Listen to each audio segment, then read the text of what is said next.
കേരളത്തിൽ ഉൾപ്പെടെയുള്ള പരിസ്ഥിതിലോല പ്രദേശ പരിധിയിൽ മാറ്റം വരുത്താതെ കേന്ദ്രം വീണ്ടും പശ്ചിമഘട്ട സംരക്ഷണത്തിനുള്ള കരട് വിജ്ഞാപനം ഇറക്കി.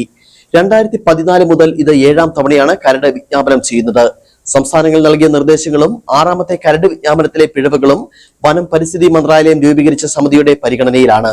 അതിനാലാണ് വീണ്ടും കരട് വിജ്ഞാപനം ചെയ്യുന്നത് എന്നാണ് സർക്കാർ വ്യക്തമാക്കിയിട്ടുള്ളത്.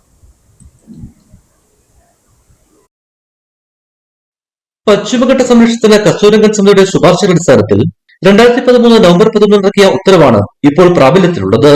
ഈ ഉത്തരവിൽ കേരളത്തിലായി 2012 ഡിസംബറിൽ ഭേദഗതി വരുത്തി.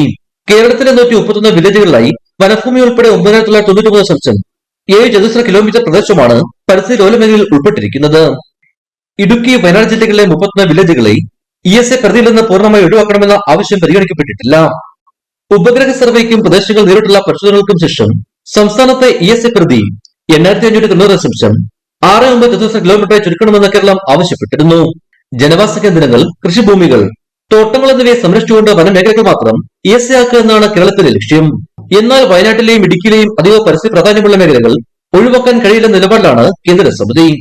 ഔദ്യോഗിക ഗസറ്റിലുള്ള കരടിനെ കുറിച്ച് 60 ദിവസത്തിനകം പരിസ്ഥിതി മന്ത്രാലയത്തോട് അഭിപ്രായം അറിയിക്കാം.